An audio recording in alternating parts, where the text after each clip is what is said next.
perbedaan antara menabung dan juga berinvestasi. Mana yang lebih penting, menabung atau berinvestasi gitu. Ada orang yang mungkin seperti saya sebetulnya lebih memilih untuk menabung yang daripada berinvestasi. Misalnya seperti tadi kalau ada di sukuk gitu ya, atau mungkin ada juga yang di pasar saham gitu ya. Tapi kalau dari Mas Aye sendiri, mungkin boleh dijelaskan ya sebetulnya apa sih perbedaan dari menabung dan juga berinvestasi? Mana sih yang lebih penting, kita harus melakukan keduanya atau seperti apa agar artinya di masa depan kita lebih punya artinya kenyamanan finansial, Mas Aye? Ya, sebenarnya keduanya ini sama-sama penting ya, Sinta. Jadi kita harus bedakan dulu apa itu menabung, apa itu investasi gitu ya. Kalau menabung ini kan identiknya memang dengan produk tabungan gitu ya, atau produk dari perbankan. Kita menaruh suatu aset gitu ya, dalam hal ini mungkin uang, dengan tujuan nanti bisa diambil kapan saja, bisa diambil dalam waktu cepat gitu ya, dan relatif aman gitu. Dan tentu ada bunganya juga, walaupun bunganya juga nggak sebesar investasi gitu. Nah, sementara kalau investasi dari sisi harafiahnya adalah bagaimana kita menempatkan suatu aset, ya. Asetnya bisa berupa aja, bisa uang, bisa emas, bisa saham, dan lain sebagainya dengan tujuan mengakumulasikan kekayaan untuk mencapai tujuan keuangan. Jadi kalau investasi biasanya kita udah ada tujuan keuangannya nih. Nah, kalau untuk tabungan ada juga tujuan keuangannya, tapi umumnya relatif untuk jangka yang lebih pendek gitu ya. Jadi misalkan gini, kita dapat penghasilan, kita taruh di tabungan, nanti kita ambil untuk operasional harian misalkan, nah, itu tepat gitu ya. Tapi kalau misalkan kita memiliki kebutuhan seperti misalkan pengen beli rumah atau pengen menikah, ya itu mungkin lebih tepatnya kita berinvestasi. Jadi dua-duanya memang ada fungsi gitu ya. Atau walaupun pahit-pahitnya gitu ya, kalau misalkan kita tipikal orang yang konservatif, tabungan itu bisa kita jadikan juga sebagai cash tempat reserve untuk ya? dana darurat Dana misalkan darurat, gitu ya, iya. untuk jaga-jaga kalau nanti terjadi apa-apa gitu ya terhadap kita gitu. Nah ini yang harus kita luruskan. Jadi keduanya sama penting, keduanya memiliki fungsi, tapi fungsinya berbeda gitu. Tinggal kita bagaimana membagi porsinya antara tabungan dengan investasi. Gitu. Nah, mungkin ini soal membagi porsi ya. Membagi gitu. porsi karena sama-sama penting gitu. Iya, Mas. sama-sama penting. Jadi kembalikan lagi kepada tujuannya masing-masing ya dalam hal ini. Kalau misalnya tujuannya adalah mencari keamanan gitu ya dalam hal dana darurat ya menabung oke. Tapi kalau mau wealth accumulation over time ya investasi gitu ya. Nah tapi pandangannya Mas Aye sendiri kan Pak Lo Keng Hong bilang gitu ya, duh menabung itu gak akan bisa bikin kaya. Padahal mindset kita tuh dari kecil ditanamkan menabunglah pangkal kaya gitu kan. Nah sekarang ada statement seperti itu menurut Mas Aye gimana? Ya secara faktual mungkin iya. Tidak miskin tapi kita nggak bisa kaya dengan menabung. Kenapa? Karena memang imbal hasil yang diberikan oleh tabungan itu sangat kecil. Kayak kita ambil contoh kalau kita menabung di bank ya, bank secara umum ya. Itu setahun paling 2% bunganya. Yang bank tabungan umum ya, tabungan secara umum. Atau kita masuk deposito aja gitu misalkan. Deposito paling 4%, 5% paling. Terus udah gitu ada bunga lagi, gitu. Ada teks lagi gitu kan. Kalau kita kaitkan dengan inflasi gitu ya, daya beli yang naik terus gitu ya, daya beli yang terus turun, itu sekitar 5-6% ya bisa equal atau minus gitu kan dari bunga yang kita terima gitu. Apalagi kalau misalnya kita cuma di tabungan biasa aja bukan deposito gitu, itu pasti minus. Makanya ya mungkin omongannya Lalo Keng Hong ada benarnya gitu ya. Nggak bakal bisa kaya kalau emang tujuannya untuk kaya gitu. Nah, tapi kalau tujuannya untuk petty cash atau dana darurat ya, untuk operasional, untuk dana darurat itu benar gitu. Karena memang untuk sesuatu hal yang sifatnya rutin kita perlukan, misalkan ya untuk transportasi, biaya komunikasi, untuk beli bensin segala macam, nggak mungkin kan kita taruh di investasi gitu kan. Pasti kita taruh di tabungan gitu. Jadi anytime kita perlu bisa kita ambil gitu, bisa kita pakai gitu ya.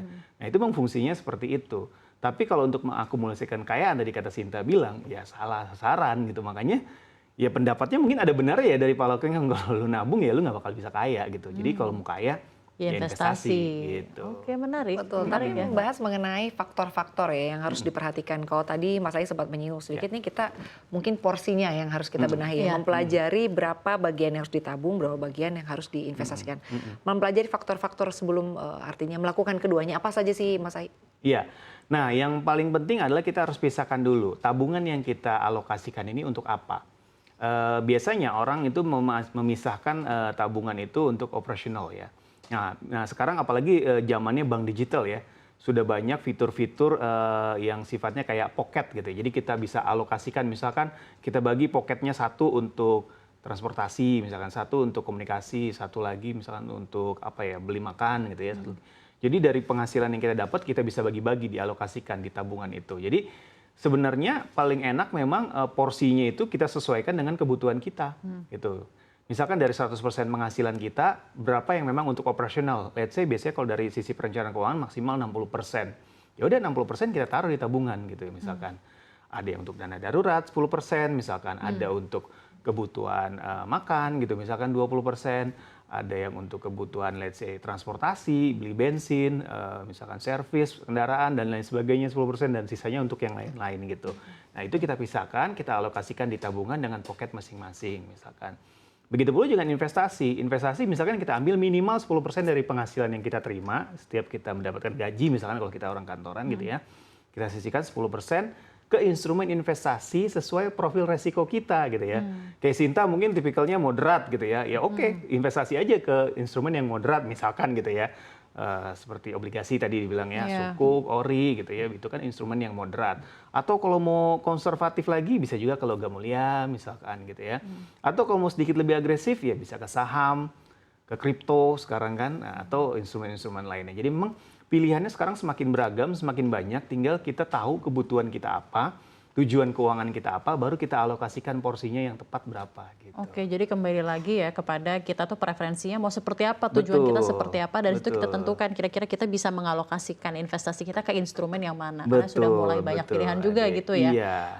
Tapi saat-saat seperti apakah kita bisa menentukan kayaknya ini lebih tepat untuk menabung atau ini sebenarnya momen yang pas untuk investasi, kayak misalnya apakah dari segi keadaan makroekonomi ini bisa menjadi petunjuk juga buat kita, kayaknya waktu-waktu yang kayak gini nih misalnya pemilu ataukah misalnya era suku bunga lagi tinggi, ini kayaknya pas nih buat investasi atau kayak ini buat nabung deh. Nah, itu seperti apa sih kita ngelihat memprediksi situasinya gitu? Iya. Jadi sebenarnya sih kalau secara umum ya, kalau dari sisi perencanaan keuangan, dalam situasi dan kondisi apapun kita harus tetap menabung dan investasi sebenarnya. Tinggal kita ketahui mana instrumen yang paling tepat gitu ya. Misalkan kayak suku bunga lagi tinggi. Kalau menabung tepatnya kemana nih? Ya, kita masuk misalkan ke let's say ke deposito gitu ya. Deposito let's say bank digital yang bunganya lagi tinggi gitu kan. Itu kan menarik gitu ya. Atau tiba-tiba kan di semester 2 nih nanti ada rencana katanya The Fed akan turunkan suku bunga, mungkin Indonesia juga akan turunkan suku bunga, berarti kan mungkin deposito udah nggak lagi menarik. Biasanya apa kalau suku bunga rendah, apa yang menarik? Biasanya saham naik. Nah itu boleh mulai cicil misalkan investasi saham. Masuk aja ke saham-saham yang blue chip gitu ya. Atau kalau mau sedikit moderat, misalkan dari suku bunga yang tinggi dan mau cenderung turun ini bisa ke obligasi negara gitu ya. Jadi memang selalu ada peluang di setiap momen gitu ya, baik situasi kondisi ekonomi membaik ataupun memburuk. Tinggal bagaimana kita pandai-pandai membaca situasi, mana instrumen yang tepat gitu ya, lebih menarik untuk kita. Karena kalau kita mengandalkan momen, bisa aja kita salah timing gitu. Atau bisa aja kita salah prediksi gitu kan. Itu kan bisa berbahaya. Tapi kalau kita melakukannya secara rutin, menabung maupun investasi, kita bisa dollar cost averaging. Dollar cost averaging. Dan spreading the invitation in many baskets gitu ya. Yes, betul. Dan itu bisa meminimalisir resiko yang terjadi kepada kita. Gitu. Jadi memang pada kenyataannya harus tetap menabung dan harus tetap investasi. Iya. Lakukan keduanya. Lakukan keduanya. Jeli begitu ya. Jeli artinya memilih porsinya dan juga bagiannya ya. Artinya mana yang untuk ditabung dan juga mana yang untuk diinvestasikan. Dan juga rutin tadi katanya. Lebih bagus rutin gitu ya dibanding kita istilahnya by timing gitu ya. Karena mungkin kalau by timing itu kan kita harus menguasai ilmunya dulu ya, analisanya gitu ya. Let's say kayak di saham gitu ya, kalau kita mau investasinya trading gitu ya, jangka pendek, ya kita harus menguasai analisa technical, fundamental gitu kan, yang memang harus dilakukan berdasarkan ilmu yang memang kita pelajari gitu ya. Tapi kalau kita mau nggak repot-repot, ya udah rutin kita rutin aja regardless gitu. Jadi apapun investasi pun bisa kita menabung gitu ya, ya. sifatnya rutin gitu ya. Dan itu kita sisihkan dari penghasilan kita dengan nanti tujuan akhirnya di berapa gitu ya keuntungannya atau mungkin dananya gitu.